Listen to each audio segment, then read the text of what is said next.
Hola, ¿qué tal? Buenas noches. Estamos ya de nuevo con ustedes y tal y como les venimos anunciando durante estos días y en las últimas horas, hoy vamos a tener con todos ustedes a un invitado en el que seguro enseguida van ustedes a reconocer su tono de voz. Ha sido una figura, es una figura de la comunicación en Andalucía de las últimas décadas, una de las personas que más sabe delante y detrás de un micrófono de lo que es ese complejo proceso de la comunicación.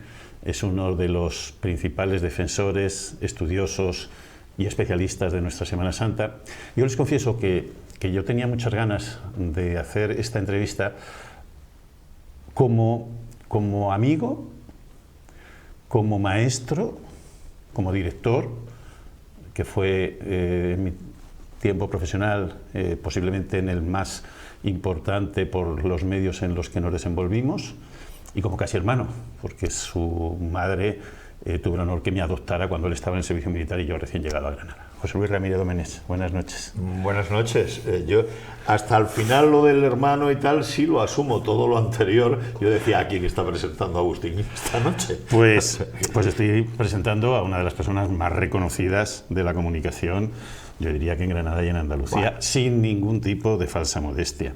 Te lo agradezco, pero eso proviene de la amistad, no de la realidad. Eso proviene de 4 décadas de desempeño profesional, y muy importante. Te preguntaría, para empezar a hablar, José Luis, bueno, pues ustedes enseguida cuando lo digan sabrán que lo han escuchado en Radio Granada, que lo han escuchado y visto en Localia, que ha sido colaborador de un montón de medios en determinadas cuestiones puntuales en esta ciudad, porque obviamente era una autoridad y es una autoridad en ellas. Ha sido además uno de los principales agentes comerciales en medios de comunicación de esta ciudad, lo que ahora tanto solemos hablar de contenidos, etcétera, etcétera. Yo lo había inventado entonces. 40 años, José Luis. Cuando estamos dentro parece que se pasan rápido y que no hay evolución, y cuando en conversaciones pensamos en lo que hacíamos hace 40 años y lo que hacemos ahora, decimos, por Dios, parece que hemos saltado 3 generaciones, ¿no? En lo que hacíamos hace 40 años y en lo que hacíamos hace 10, que cuando al menos yo dejé la primera línea de la comunicación.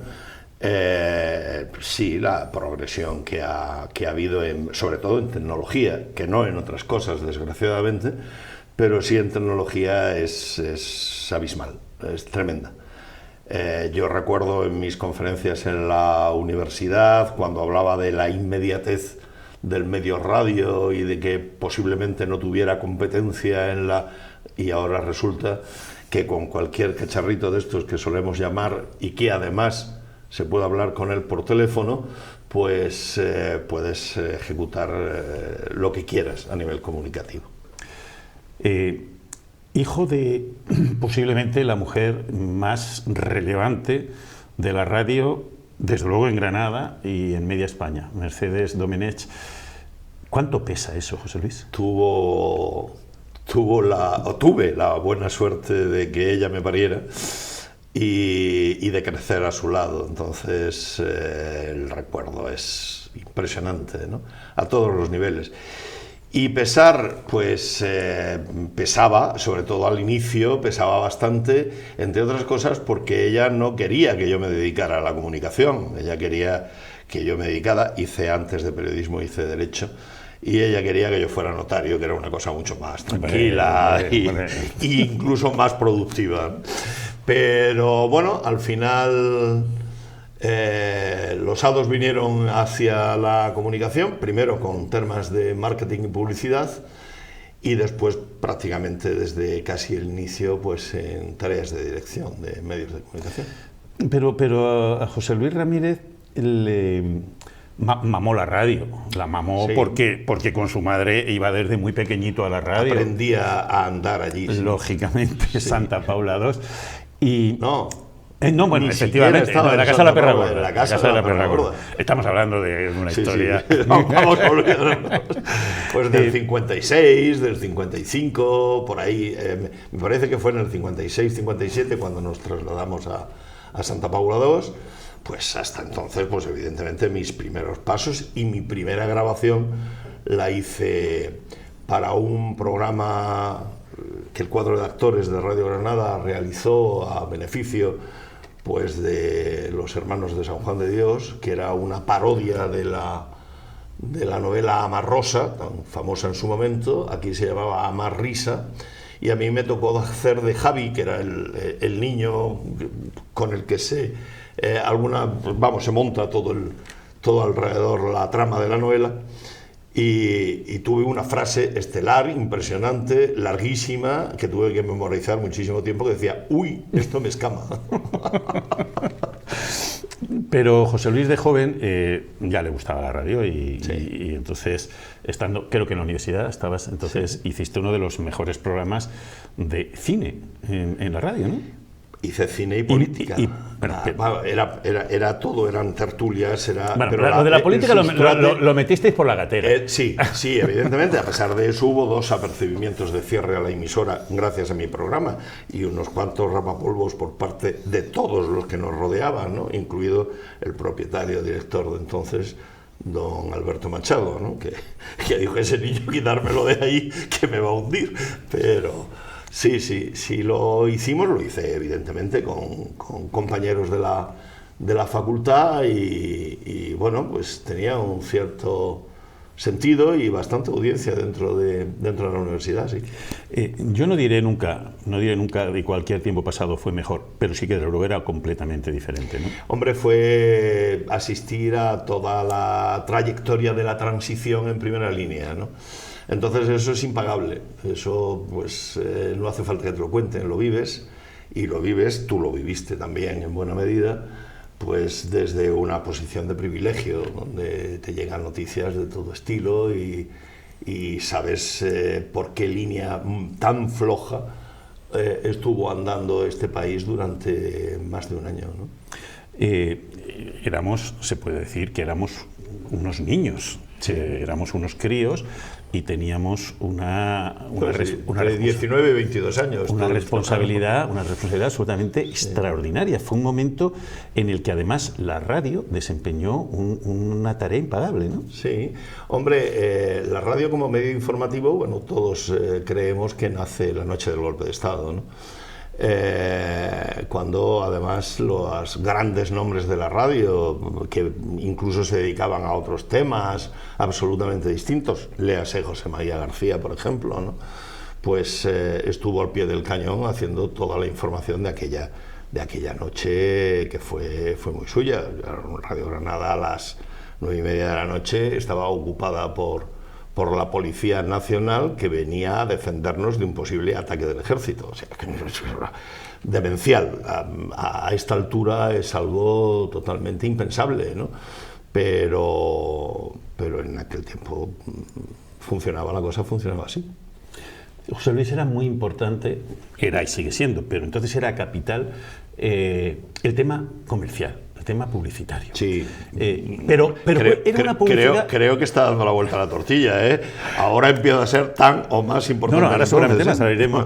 Pero digo, recuerdo que se cuidaba especialmente, sobre todo, sí, la calidad. Todo tenía sentido, no era una fábrica de churros. Vamos a ver, es que la radio, quizá porque no se le permitió durante montones de años hacer otra cosa, pues primó la calidad de las voces, la calidad de la música, la calidad del sonido, etcétera, etcétera. La calidad de la dramatización se prima sobre la inmediatez. Cuando se incorpora el periodismo real, el inmediato, el que hay que salir por encima o antes que los demás, ya empieza a pasar a un segundo nivel, pues la calidad de la información. No la calidad de la información en tanto cual, sino de la transmisión de la información. Y bueno, ¿qué te voy a contar? Redactores con tu voz, pues probablemente se puedan contar en Andalucía con los dedos de una mano. Si nos vamos a la radio de los años 60, redactores con tu voz, con la mía, con la de 17.000 mucho mejores, pues había en todas las emisoras de radio, por pequeñas que fueran. Eras muy joven y de alguna manera tenías una visión transversal muy compleja. Yo recuerdo que nosotros nos peleábamos, porque, claro, era evidente. Pero tenías una visión como mucho más amplia de la que teníamos nosotros en redacción, como mucho más amplia incluso que la que tenía la propia dirección, porque tú eras capaz de ver, por un lado, lo que era fundamental para los ingresos de una empresa, como era el tema publicitario, pero al mismo tiempo que esos ingresos, si no había unos contenidos que los justificaran, no se iban a producir. Claro. ¿Cómo se pelea eso? Pues intentando convencer. O sea, cuando resulta que la parte contraria se divide, digo se divide porque para vosotros lo importante era la información, evidentemente, y para la empresa lo importante era el dinero, pero me tocaba de alguna manera conjugar las dos cosas. Y yo decía, efectivamente, aquí podemos sacar dinero, pero si no tenemos soporte, si no hay una base en la que yo pueda justificar ante los clientes, porque al final, fíjate que al cliente le importaba su mensaje publicitario, evidentemente, pero ¿a cuánta gente llegaba? La radio mataba moscas a cañonazos. O sea, cada vez que Tejidos Moisés, por decir una firma reconocible absolutamente en la Granada de la época, lanzaba una cuña, podía estar llegando a 200.000 personas tranquilamente, que eran los oyentes que tenía entonces Radio Granada. A través de la onda media, ya cuando nace la frecuencia modulada, primero como música fundamentalmente y después se incorpora ya a la radio convencional, pues las audiencias no se han vuelto a tener nunca, ¿no? O sea, yo creo que ha habido veces en Radio Granada que hemos tenido más audiencia de lo que ahora puede tener una emisora a nivel regional, ¿no? José Luis Ramírez hubiera ganado muchísimo dinero y hubiera tenido muchas menos preocupaciones si se hubiera dedicado a gestionar una cartera comercial espectacular. Pero, sin embargo, algo que yo creo que la gente lo debe saber, porque es muy difícil tomar una decisión de esas, apuestas por dirigir un medio de comunicación, un grupo de comunicación, porque realmente era un grupo de comunicación, y optas por aquello que eran muchos sofocones y desde luego no estaba nada bien pagado en comparación con lo que mucho más cómodamente hubieras podido ganar, ¿no? Sí, sí y no. Vamos a ver, o sea, yo no puedo decir que Radio Granada a mí no me pagara bien, en absoluto. No digo eso, digo comparativamente. En absoluto. Es verdad que cuando era agente libre de publicidad ganaba muchísimo más dinero, mucho más. Pero también es verdad que me facilitaron el salto a Madrid y yo tuve una oferta de la cadena SER de dirección comercial de toda la cadena SER en un momento determinado. Pero al final a mí me gustaba lo que me gustaba y a mí me gustaba la comunicación y la comunicación básica es la comunicación informativa y eso se hacía desde la otra posición de dirección y no sobre la posición de... Como conocía muy bien una parte y algo menos bien, pero también bastante bien la otra, pues yo creo que fue lo que llevó a la propiedad de la empresa a encargarme primero como adjunto y después como director y después como director general y al final y tal, pues el movimiento de lo que después fue evidentemente un grupo, probablemente el grupo privado de comunicación audiovisual más importante de Andalucía.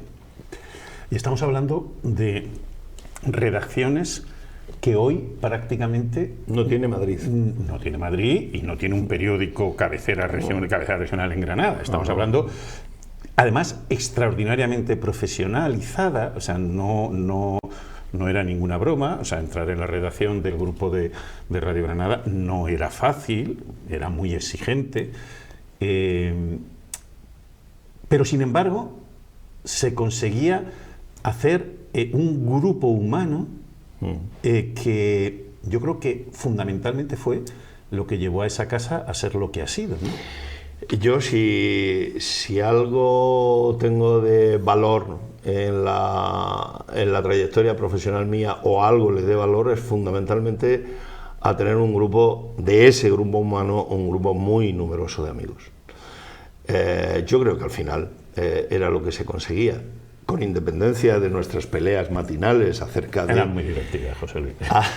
Acerca de lo que podía o no podía hacerse con los presupuestos que teníamos, porque realmente de contenidos hemos discutido bien poco. Pero yo recuerdo aquella entente cordial a la que llegamos en un momento determinado, que una emisora de radio que se preciara no podía funcionar con menos de 7 personas en la redacción general y otros 5 en la redacción deportiva.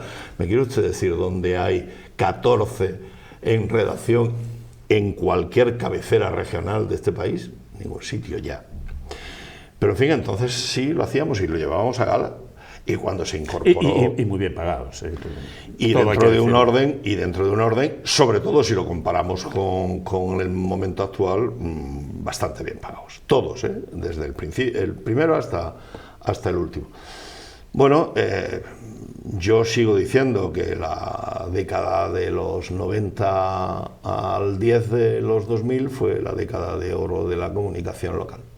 La década prodigiosa, sí, sin duda. Sí. Llega un momento, en ese lapsus de tiempo, en ese espacio de tiempo, en el que el grupo de Radio Granada da el salto a la televisión. ¿Cómo fue? Porque bueno, nosotros sabíamos hacer muy bien lo que sabíamos hacer muy bien. Yo tuve poco que ver, aunque sí puse de alguna manera la semillita para que se produjera. O sea, nosotros teníamos una emisora de televisión local, Telenieve, que nos estaba haciendo pupa en la cuenta de resultados. Y ese fue el elemento generador. Eso, y hombre, las ganas que teníamos todos también de experimentar. Y logramos convencer a don Adolfo Machado, que entonces era el propietario de la empresa, y bueno, él intentó hablar en Madrid, se puso en contacto con gente en Madrid y de hecho le acompañó a Granada para montar una televisión, dado que nosotros realmente teníamos poca idea de lo que eso significaba, pues un técnico que había pertenecido a la Radio Televisión Española y que después había constituido una cadena de emisoras de televisiones locales por la zona de Castilla. Aquel inefable Nacho, pues bueno, nos puso los espartos sobre el nacimiento y tal, y claro, él sabía muchísimo más que nosotros de estructura técnica de una televisión, pero ya de comunicación era otro tema, ¿no? Y ahí pues le hicimos el sorpaso un pelín después, ¿no? Él fue el responsable de que, por ejemplo, la primera noche en que tú saliste presentando un informativo nocturno, lo hicieras de pie. Se han tardado pues 20 años en que ahora las primeras cadenas, los redactores, directores del programa informativo salgan de pie y se muevan en el plató, ¿no? La verdad es que nosotros, desde la parte técnica, fue una innovación absoluta. Entonces todavía había emisoras, bueno, la gran mayoría utilizando Betacam, que eran cosas que no se podían mover de los espacios de tal, y nosotros empezamos con aquel DVC Pro. Yo creo que fue lo primero que vino de importación internacional, no sé si venían de Londres, me parece que venían, pues vino a Canal Plus y a nosotros. 4 nació después, fue de hecho el nacimiento de 4, el hundimiento de Localia. Bueno, llegábamos a sitios donde no llegaba nadie. Yo recuerdo la primera transmisión de Semana Santa de esta ciudad, donde dimos prácticamente todos los regresos, todas las salidas de todas las hermandades, incluidas hermandades tan difíciles como podían ser las del Sagramonte o el Alto Albaicín, ¿no? O la Alhambra mismo. Y que hizo que uno de los jefes técnicos de Radio Televisión Española, que estaba viendo las procesiones en Jueves Santo en Granada, pues nos dirigiera a nosotros a preguntarnos cómo podíamos hacer eso, porque no entendía la posición. La posición es sencilla y llanamente que utilizamos una fibra óptica muy rudimentaria que tenía entonces Antonio Fuentes, Y la verdad es que a través de aquel cablecito que teníamos colgado de sitio a sitio, pues llegábamos a las zonas donde podíamos conectar. Y aquello salió con bastante dignidad. Hombre, ahora lo ves y dices, joder, ¿de qué año es eso? Pues mire usted, sí, del año 2000.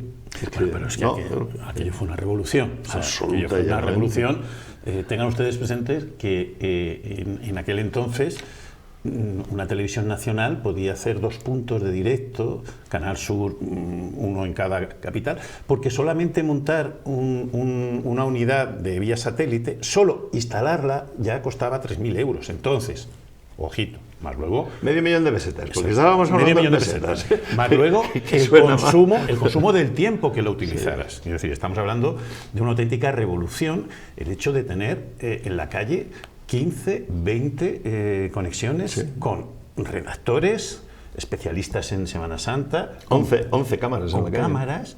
O sea, aquello fue, yo creo que a esa televisión que fue muy querida por ustedes y que lo reconocemos y que tuvo una audiencia brutal, que primero se llamó Alhambra Televisión y que luego fue Localia, la hizo mayor la Semana Santa.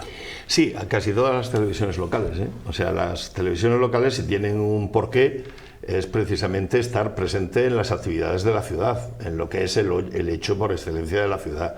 O sea, una televisión local que esté comentando pues un partido de fútbol del Real Madrid-Barcelona no tiene mucho sentido. Es muy difícil que si logras poderlo emitir, alguien lo vea, porque tiene 17 cadenas especializadas en hacerlo, ¿no?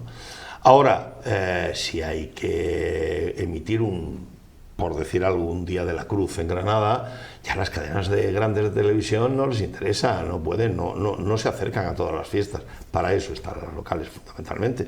Y de todas las fiestas locales, probablemente, pues la más interesante, las 3 que nosotros cubrimos primero, cubrimos todas al final, pero las 3 cosas que nosotros cubrimos en Granada fue Semana Santa, fue Corpus y fue Virgen de las Angustias.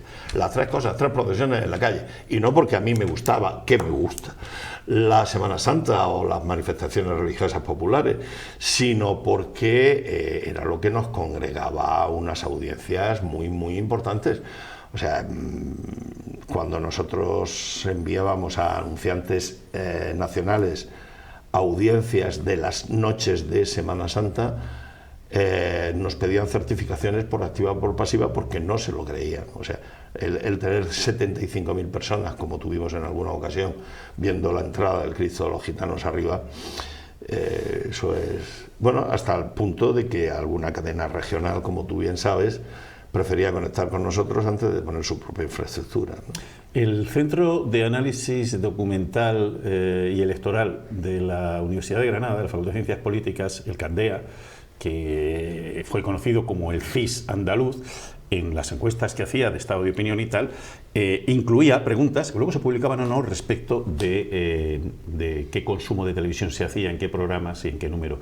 Y Juan Montaves, que nos acompañó aquí no hace muchos días, que actualmente es vocal de la Junta Electoral Central, llegó a preguntarnos: ¿esto es posible? Porque creían que era un error metodológico de las encuestas. Sí, sí. Decía, ¿esto de verdad es posible? Hasta que lo tuvimos que decir que era perfectamente posible.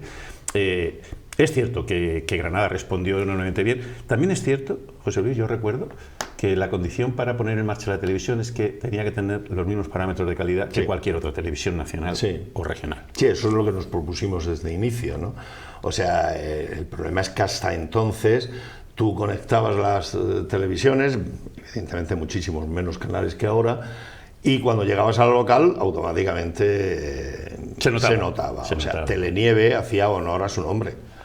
Lo decíamos siempre, ¿no? O sea, y la queríamos mucho. Y la queríamos enormemente. Bueno, y con unos magníficos profesionales que no tienen nada que ver. Canal 21, que también estaba funcionando de inicios entonces, tampoco tenía una calidad. La calidad empezamos a dar nosotros. Y a raíz nuestra, evidentemente, todos se fueron subiendo paulatinamente al carro. Y al final resulta que en 2004, 2005, ya con el nacimiento, me parece que fue en 2005, de Teleideal, pues más o menos.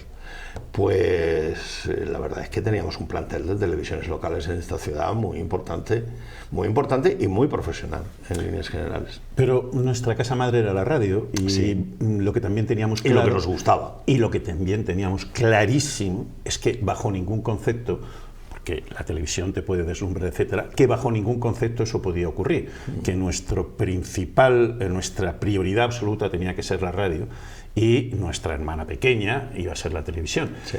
Y se concitó un formato que después se ha exportado a nivel nacional, pero que fuimos los primeros que lo hicimos. No. Va a haber una sola redacción, se va a centralizar todos los contenidos de la radio en la tele, se cambia, obviamente, se adecúa al medio, pero esto es así y lo vamos a hacer de esta forma. Acuérdate y éramos unos locos. Claro, acuérdate de la noticia es esta, la damos hasta aquí y seguimos para radio. O sea, en radio se daba efectivamente muchísimo más ampliada y detallada de lo que podíamos hacer en la televisión por cuestión de tiempos. Pero que aquello era muy complicado. Era difícil. Lo que pasa es que, querido, yo tenía la suerte de tener muy buenos profesionales al lado. Y tú dirigirlos. O sea que... No, y yo de tener un director con el que me peleaba por las mañanas, pero ya se encargaba él de pelearse después con quien nos tenía que habilitar aquello. José, se hizo de todo. Yo no sé, a mí cuando algunas veces hablamos de qué te sientes más orgulloso, me cuesta trabajo, porque me cuesta trabajo elegir un momento. Pues que hemos dicho la Semana Santa, pero antes en la radio se hizo la mejor retransmisión que se hizo en España de la visita del Papa Juan Pablo II. Yo no recuerdo una cosa parecida, con entonces sí una escasez de medios absolutamente impresionante. Después se retransmitió en directo desde Sierra Nevada la Copa del Mundo, en directo con la pista iluminada del río detrás de nosotros. Es que se hacen unas noches electorales absolutamente tremendas. Es que cuando muere Carlos Cano tenemos casi 36 horas de conexiones en directo. Es que éramos los corresponsales del informativo de Iñaki Gabilondo en 4 Televisión. Si te tengo que pedir un momento especial, ¿cuál sería para ti? ¿De la radio o de la tele? ¿O de las dos? Es difícil, es muy difícil. Muy difícil, lo sé. Es muy difícil porque todas las cosas que has dicho merecerían estar en un puesto alto, ¿no? Hombre, yo creo que quizá la transmisión desde Morioka fue... Morioka, ¿no? Desde Morioka... Montré, cuando nos dieron el Mundial. Primero Montré con el Mundial y después Morioka, ¿no? El esfuerzo técnico que hizo Radio Granada para estar presente ahí, ten en cuenta que, y lo sabes perfectamente, en ese momento nosotros llevábamos la corresponsalía de 2 medios internacionales y de la cadena SER completa, absolutamente, ¿no?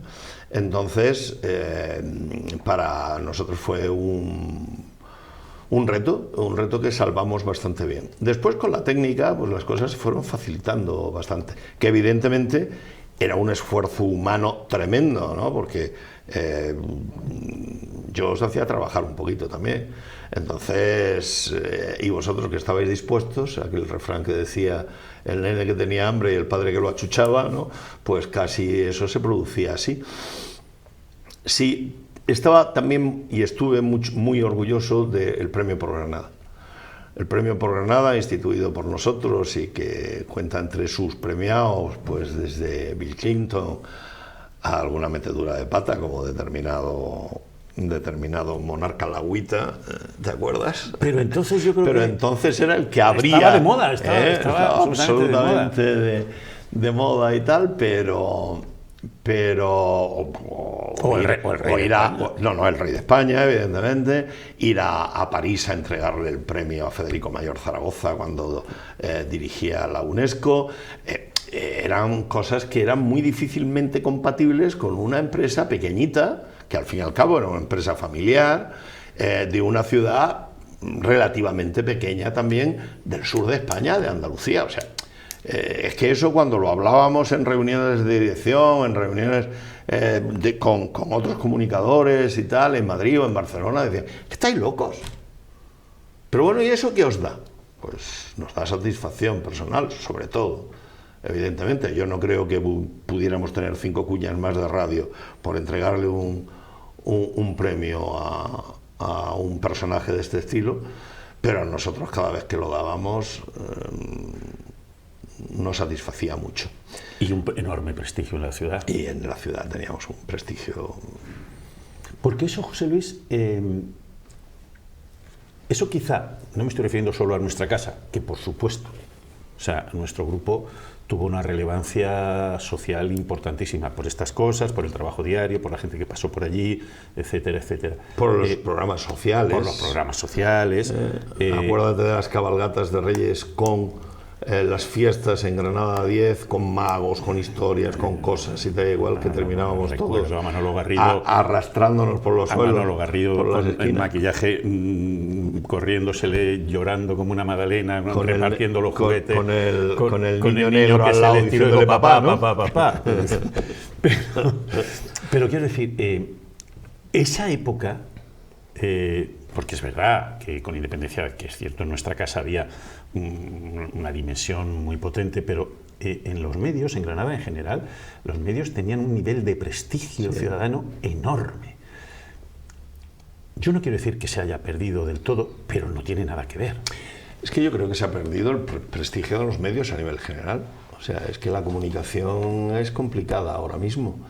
Es que antes tú tenías la seguridad de que con independencia pues del sesgo ideológico que todos los medios teníamos, de un sitio y de otro, medios conservadores, medios progresistas, etcétera, etcétera, o como quisierais llamarlos, pues ahora es que hemos sido tan hacia abajo que hemos creado, pues de alguna manera, desconfianza en la otra parte.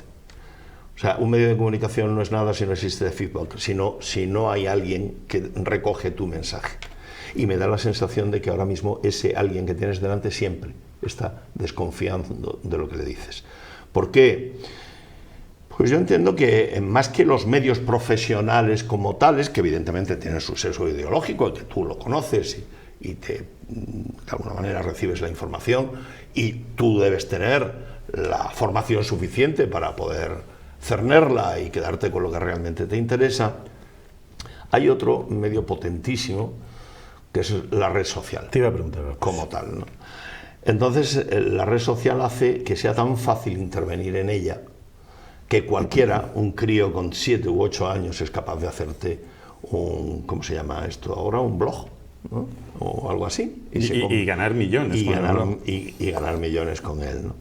¿Qué pasa? Que a través de eso, pues lo que impera ahora mismo son fake news. O sea, son todo noticias falsas, en la gran mayoría de las ocasiones, cuando menos muy interesadas, y que están creando opinión pública. Entonces, cuando tú recibes a través de un canal y de otro, y de otro, y de otro, y de otro, y de otro, pues un determinado mensaje político de un sitio o de otro, al final terminas creyéndolo. Y en el 80% de los casos son mentiras. Entonces, es muy complicado ahora mismo la posición de un periodista comunicador. Es complicado. Entonces, ¿qué pasa?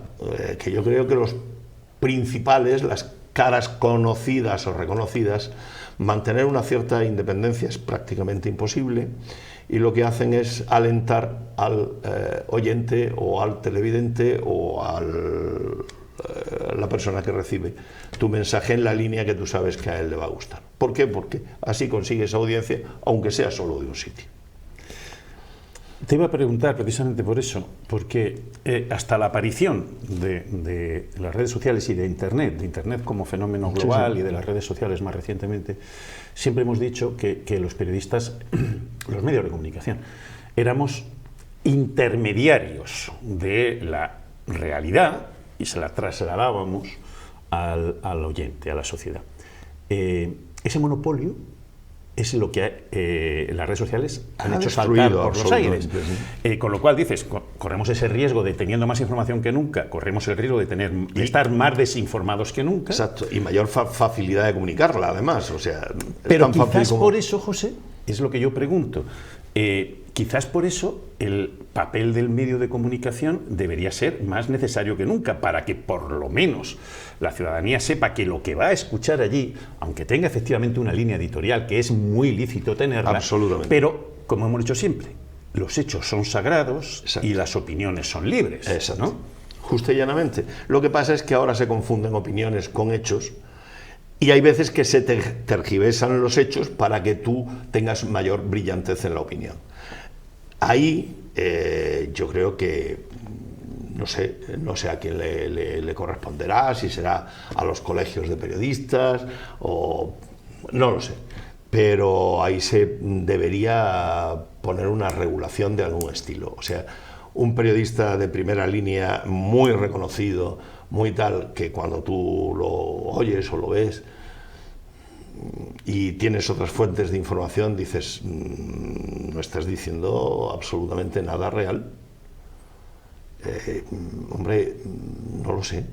Eso debería vigilarse de alguna manera. No estoy hablando evidentemente de coartar en absoluto la libertad de nadie, y la libertad de expresión siempre ha sido sagrada para nosotros, pero hay muchas veces que lleva a unos estados de algo que yo creo que se está consiguiendo muy mucho a través de medios de comunicación, metámoslos todo en una bolsa, que es un reinicio de determinados enfrentamientos que parecía que ya estaban olvidados.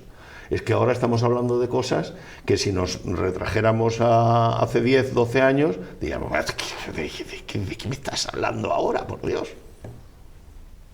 Y sin embargo, paulatinamente, de un signo y de otro, se están metiendo en unas bolsas una serie de cosas raras, muy raras. Que es verdad que hay que conocerlo todo, sin duda, porque es la forma de no equivocarse en un futuro, que ya sabes que el hombre es el único animal que tropieza sobre la misma piedra, ¿no? Pero no sé si eso nos va a ayudar en algo. A mí me costaría mucho trabajo hacer un pronóstico.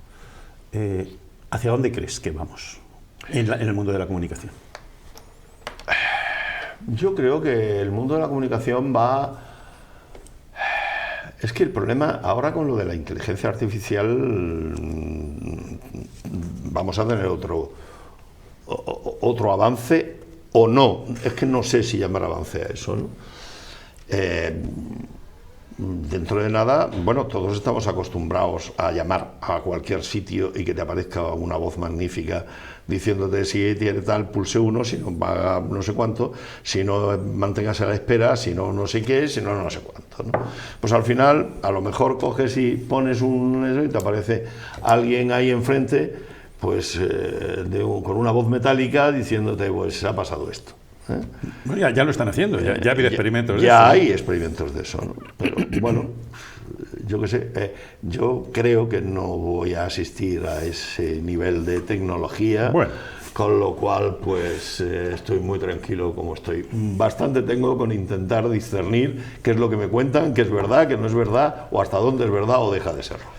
Cuando estudiábamos en las facultades, nos decían siempre en la asignatura de tecnología, que siempre ya estaba muy antigua, entonces, que la invención del transistor como piececita pequeñita que permitía la sustitución de las grandes válvulas en la radio había sido el principal aliado de la radio. Sí.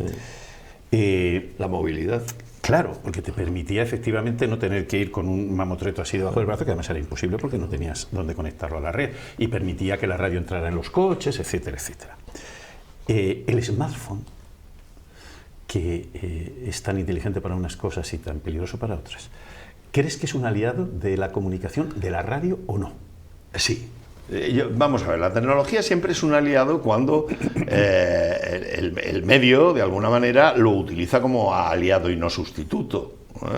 O sea, ¿qué te voy a contar? O sea, en vez de ir con un micrófono inalámbrico, con una cobertura determinada, muy tal, o con una cámara que tenía que ir... Ahora tú los ves, ahora ves las cámaras de televisión con un smartphone puesto delante, que es el que emite. Es verdad que hay en zonas donde evidentemente no hay cobertura y no emite, y nosotros lanzábamos cablecitos para poderlo hacer. Pero ahora no se lanzan los cablecitos porque no hay presupuesto para lanzarlos, ¿no? Porque ya con la compra del smartphone ya tienes bastante. Entonces, esa es un poco la historia. Yo creo que la tecnología siempre va a ser aliada. Aliada si no se produce un sorpaso de la tecnología sobre el hombre como tal. Yo creo que a eso le queda todavía mucho tiempo. Lo que pasa es que cada vez que veo programas de análisis de futuro, técnicos, con una cierta calidad y con una cierta historia y tal, pues me desconozco menos en un mundo así. Dice José Luis, tirábamos cable. Antes ha mencionado a Montré, donde fue el Consejo Ejecutivo de la Federación Internacional de Esquí, en que se concedió a Granada el Mundial de Esquí Alpino, un hito histórico. Luis Padilla, que era un técnico de Radio Granada, tuvo que improvisar un punto de conexión para el que tuvo que tirar en la calle, en la ciudad suiza más exquisita del mundo, 150 metros de cable, para que pudiéramos transmitirle a Granada que nos habían dado aquel acontecimiento. Imagínense ustedes la de policías que nos pararon, la de explicaciones que tuvimos que dar, etcétera, etcétera. Yo sí lo echo de menos, José Luis. Te pregunto a ti, ¿extrañas aquellos tiempos de la radio local en que esas grandes figuras que ejercían un magisterio innegable en las nuevas generaciones volvieran? Porque yo reconozco que te sentías muy amparado, o sea, eran monstruos a los que mirabas con adoración y que te sentabas a escucharlos porque es que aprendías en cada paso, ¿no? Sí, evidentemente se echa de menos, claro que se echa de menos. También es verdad que echo de menos toda aquella época, entre otras cosas, porque en aquella época yo tenía 30 años. Está claro. Y entonces las cosas cambian, ¿no? Pero sí, el cuidado que existía en ese tiempo para hacer un programa de radio, recuerda... Delante y detrás de la pecera. Recuerda las grabaciones a las 6:30 de la mañana para oír cómo se despertaban los jilgueros en la Alhambra, porque a don Iñaki Gabilondo le daba por decir, no, voy a abrir el programa con los jilgueros, con el sonido de los jilgueros de la Alhambra, ¿no? Y lo que había que montar para hacerlo, ¿no? O cuando tenías que ir a recoger los periódicos del día al polígono de Asaigra o Juncaril, no sé dónde, a las 5 de la mañana. A las 5 de la mañana, porque el señorito llegaba a la radio a las 5:30, que tampoco tardaba mucho y tal, para pagar un programa que duraba 4 horas de duración y que entonces era líder absoluto de audiencia en la radio española. Te voy a plantear algunos nombres a los que yo quiero hacer un homenaje en este programa y tú me dices lo primero que se te ocurra. Pepe Real. Magisterio. Juan Bustos. Sucesor. Francis Dumont. Fíjate, Francis, el hombre de las 1000 caras, era un magnífico profesional de radio, era una persona que un día aparecía vestido de pobre, arrapiento enfrente de la Fuente de las Batallas, fumándose un coiba, y le pedía dinero de limosna a un transeúnte, ¿no? Eso hacía que tuviera unos programas de radio impresionantes, ¿no? Echo mucho de menos la radio dramatizada, los grandes relatos en la noche de Juan Bustos. Aquello era una delicia, en la que actué muchas veces como narrador. No sé, era una radio mucho más afable, mucho más cercana, mucho más radio compañía, entre otras cosas porque llevaba muchísimos años efectivamente haciendo eso, porque no le permitían hacer otra cosa, evidentemente. Antonio Cibantos. El mejor técnico que ha tenido esta ciudad a lo largo de la tierra, montador de sonido, después técnicos es una palabra muy amplia, ¿no? Pero probablemente el mejor montador de sonido que haya tenido esta ciudad. ¿Y qué tiene? Gerardo Rodríguez.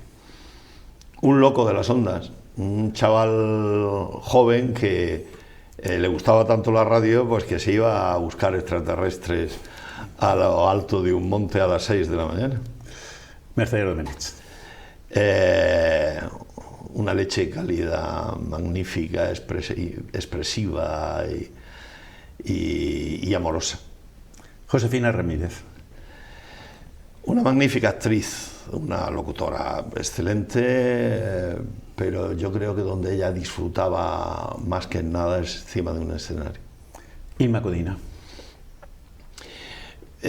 Inma Codina era una mujer valiente. Era una mujer muy valiente que se enfrentó, pues desde temas familiares, a temas sociales, políticos, etcétera, etcétera, y que tenía muy clara, de alguna manera, su ideología y la expresaba. Carlos Tomás Romero. Carloto era un personaje, no sé, yo con Carloto tuve menos relación profesional, prácticamente ninguna, por antigüedad, ¿no?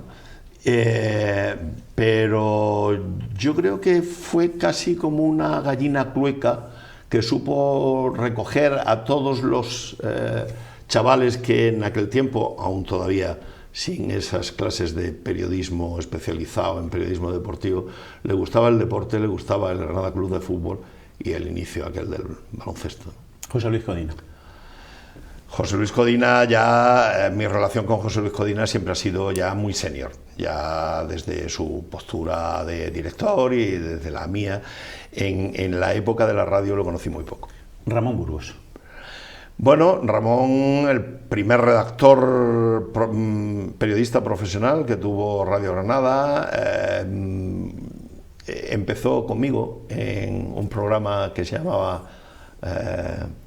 ¿cómo se llamaba? Si mi Alzheimer me lo permite, era Lucha de Campeones. Era un programa que se hacía entre niños de último curso, de preuniversitario y sexto de bachillerato de los distintos colegios de Granada, en imitación a otro que había en televisión que se llamaba Cesta y Puntos, algo parecido, y al que invitamos para que fuera portavoz del jurado que otorgaba esos premios, esos puntos.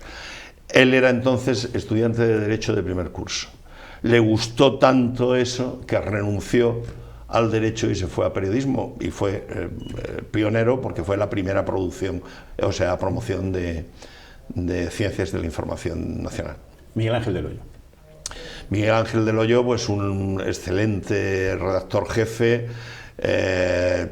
Tú lo conociste muy bien, fue tu jefe inmediato superior durante un par de años. Era una persona era y es una persona muy trabajadora, muy serio, muy en el lugar que le correspondía, pero bueno, en un momento determinado quiso saltar, creo que antes de tiempo. Emilia Cayuela. Emilia Cayuela es, bueno, una compañera siempre, o sea, a pesar de la diferencia de edad, Emilia es muchísimo más joven que yo, pero siempre ha ejercido una posición de cercanía, de consejo, de historia. En muchas cosas me recuerda a mi madre. Pero, vamos, una excelente profesional, evidentemente, una de las voces más bonitas que ha tenido la radiodifusión granadina. ¿Cuántas veces nos salvaste el cuello como director? ¿Había que salvarnos el cuello alguna vez? ¿Cuántas veces? No sé. No me he puesto nunca a contarlas, alguna que otra.